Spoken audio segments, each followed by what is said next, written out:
Look, when someone asks you a question, it's just basic manners to answer them, right? But what if the thing asking isn't human? What if she's sitting on your living room sofa at 3 a.m., turning halfway round, waiting for you to compliment her horrific, ear-piercing singing? If you tell her the truth, she might kill you. But if you lie, she will make you listen to her forever. Hello, everyone. I am Mr. Green Cap. Today's nightmare is why you should never, ever stay in the second bedroom. The story I'm about to tell you comes directly from my childhood friend, Yong. He always said, there are some things you simply won't believe until you experience them, but once you do, you have no choice but to believe. So, this all starts when Yong's girlfriend, Wen, buys him this jade pendant pendant. Now, in Chinese culture, these things aren't just for show. Pendant basically means safe and sound. Think of it like a spiritual sponge. It's meant to soak up bad luck or curses, so you don't have to. Wen carefully tied a red string around his neck, looking dead serious. "Promise me," she said. "Swear to me you won't ever take this off." He kind of laughed at her being so superstitious, but he kissed her forehead and agreed anyway. He had absolutely no idea that this little piece of jade was about to be the only thing keeping him alive. One Thursday afternoon, Yong got an urgent message from his manager. He was dispatched to the Southern District for a big client meeting that very night. He rushed home, grabbed some clothes, and threw them into a bag.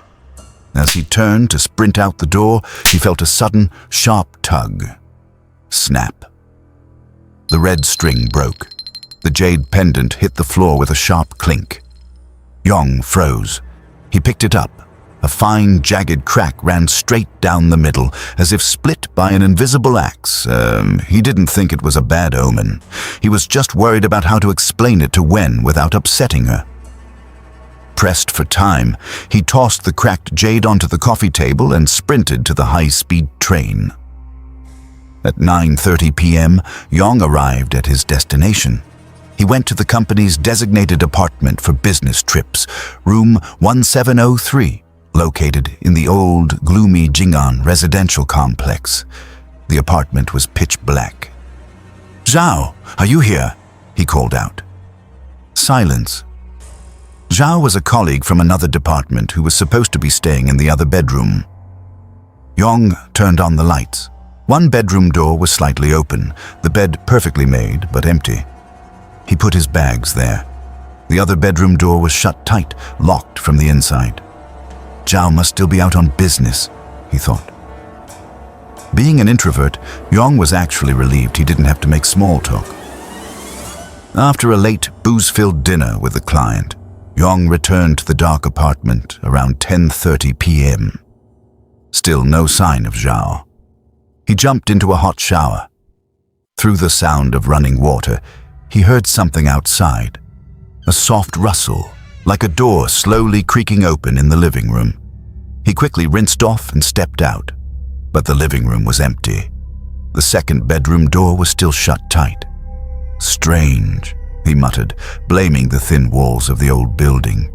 He lay on the living room sofa and video-called Wen. "Wait, where is your jade pendant?" she noticed immediately. Yong instinctively touched his bare neck. "I was in such a rush I forgot it," he lied, not wanting her to worry. She frowned, but before she could scold him, she tilted her head, listening closely. "Why is it so noisy over there?"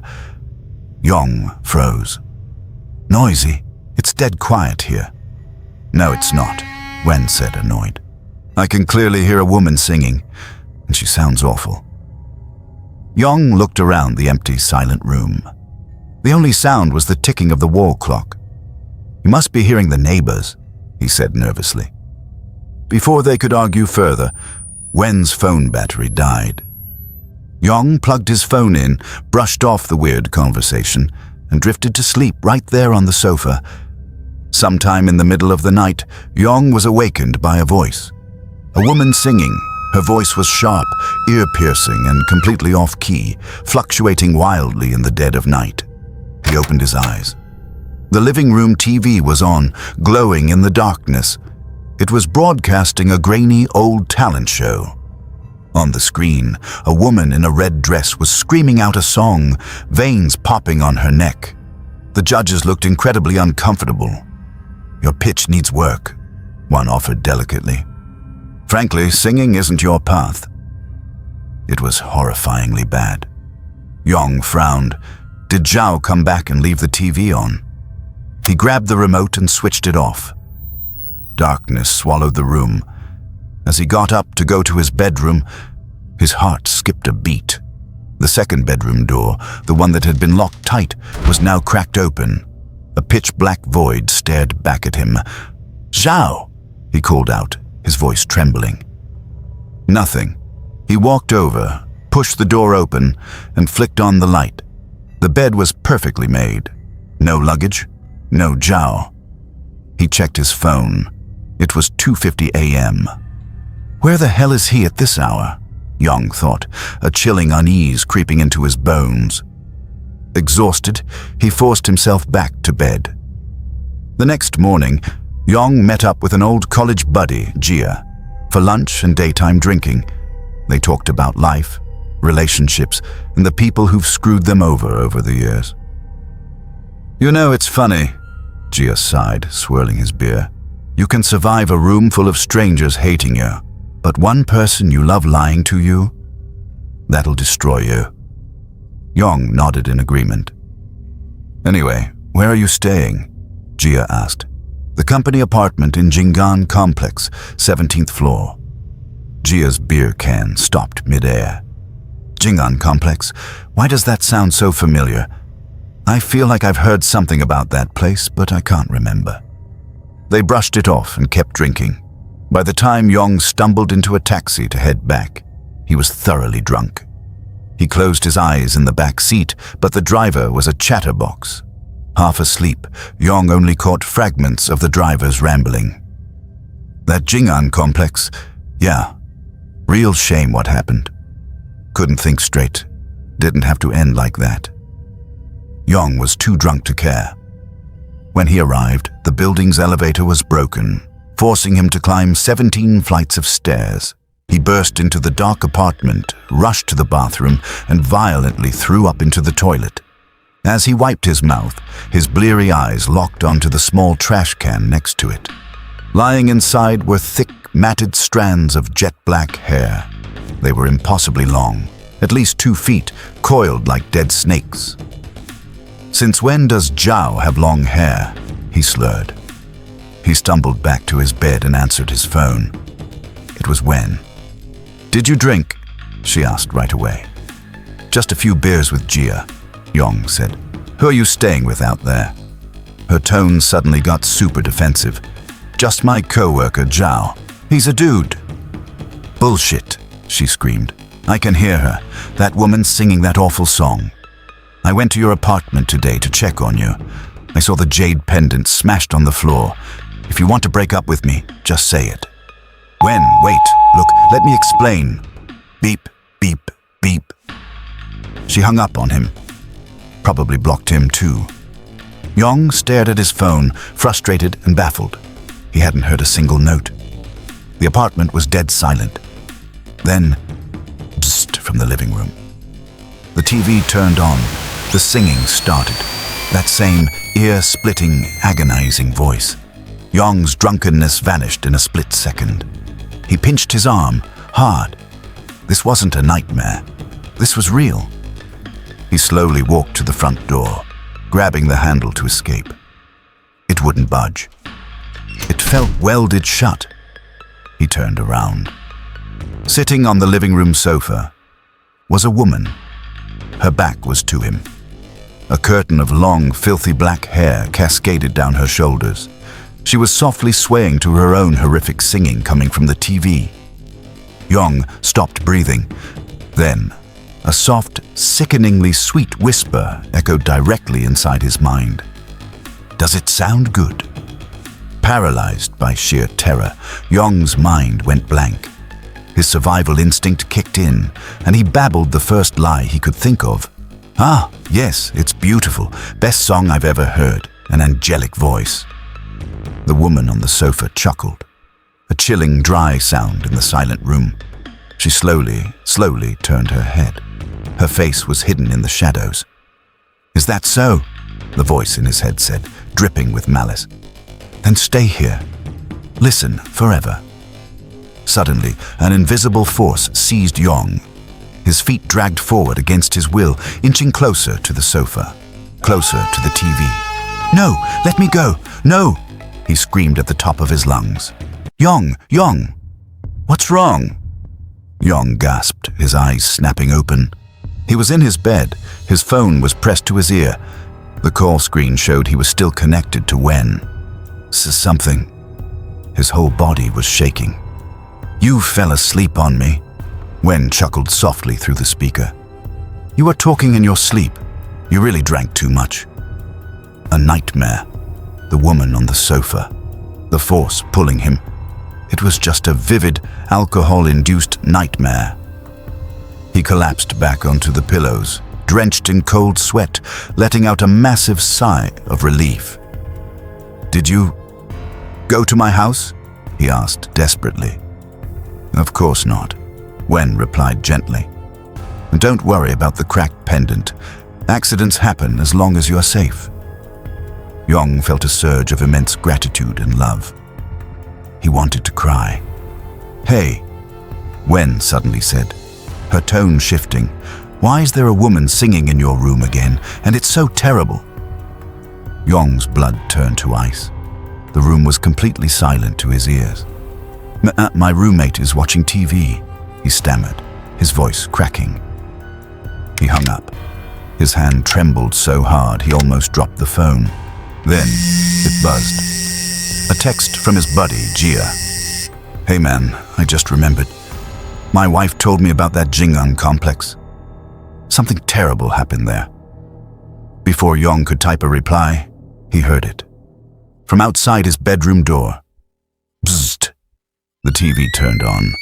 The screeching, off-key singing started. He pinched his arm. It hurt. He was awake. The nightmare had followed him into reality. He knew he couldn't hide. He slowly opened his bedroom door and walked out. He checked the front door, locked tight. Just like the dream. He slowly turned towards the sofa. The woman with long black hair was sitting right there, swaying back and forth. Everything clicked in his head when hearing the song on the phone, the mysterious hair in the trash, the missing roommate. Honestly, he wasn't even scared anymore. He was just pissed off. A huge surge of adrenaline and anger hit him. "Does it sound good?" the voice asked in his head again. Yong just absolutely lost it. He roared into the empty room. "No, it's fucking terrible. It is the worst song I've ever heard in my life. It's awful. You suck." The woman on the sofa flinched violently. Her shoulders shook uncontrollably. Was she crying or laughing? Suddenly, a blinding, agonizing pain stabbed into Yong's brain, like a rusty nail driven through his skull. An electric shock ripped through his entire body, dropping him to his knees. And then, silence. The pain vanished. The singing stopped. The TV was off. Yong looked up. Sitting on the sofa wasn't the woman. It was a man. His supposedly missing colleague, Zhao. Zhao's eyes were vacant, staring blankly at the dark screen. His lips trembled, muttering on a loop. "It sounds beautiful. So beautiful." Yong rushed over and shook him awake. "Zhao!" Zhao blinked, looked around in pure terror, and immediately fainted. At the hospital ER later that night, the doctor diagnosed Zhao with extreme mental shock and physical exhaustion from days of sleep deprivation. He had been locked in that apartment, trapped, listening to her the whole time. While waiting outside the ward, Yong finally learned the horrifying truth from Jia. Years ago, twin sisters lived in that exact apartment. The younger sister loved to sing, but was completely tone deaf. The older sister constantly praised her, fueling her delusion. But it wasn't out of love. The older sister deliberately encouraged her because she enjoyed watching her sister make a fool of herself. It was a twisted psychological game. Every time their friends mistook one for the other, the older sister felt a thrill because she was the smart one, the normal one, and her sister was just a joke she could laugh at in secret. The older sister finally convinced her to enter a televised singing competition.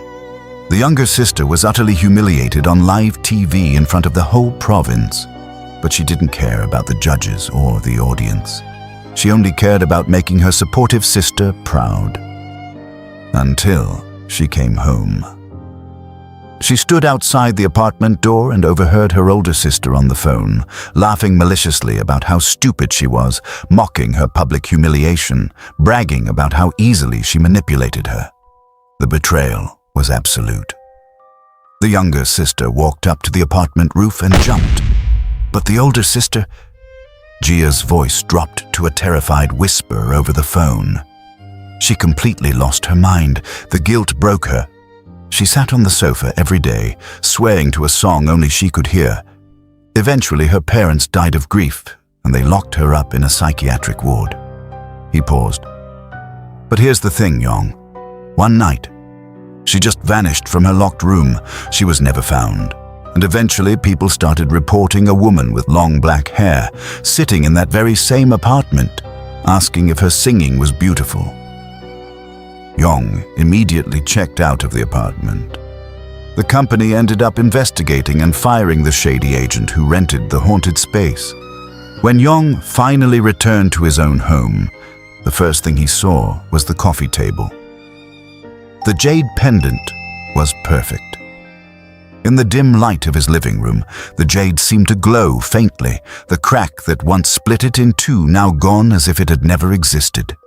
It had taken the hit for him, fractured to warn him of the impending nightmare, and restored itself once he survived. A month later, he proposed to Wen. She cried and said yes. Yong told me this whole story while we were drinking tea on his balcony. You know, he pondered, staring out at the city lights. That younger sister, she could ignore the harsh words of thousands of strangers on live TV. Why couldn't she survive her sister's words? I thought about it for a moment. Because the hate of a stranger means nothing. But betrayal from the person you trust and love the most, that's a wound that never heals. Yong nodded, touching the jade pendant around his neck. He never took it off again. If Yong had lied again to save his own skin that night, if he played along with the same sick game as the older sister, he would have been the one trapped on that sofa, listening to her, forever. So, let me ask you, have you ever told a little white lie that ended up ruining everything? Leave your stories in the comments below. I am Mr. Green Cap. If you enjoyed this video, please like, subscribe, and hit the bell icon. Until next time, stay safe in the dark.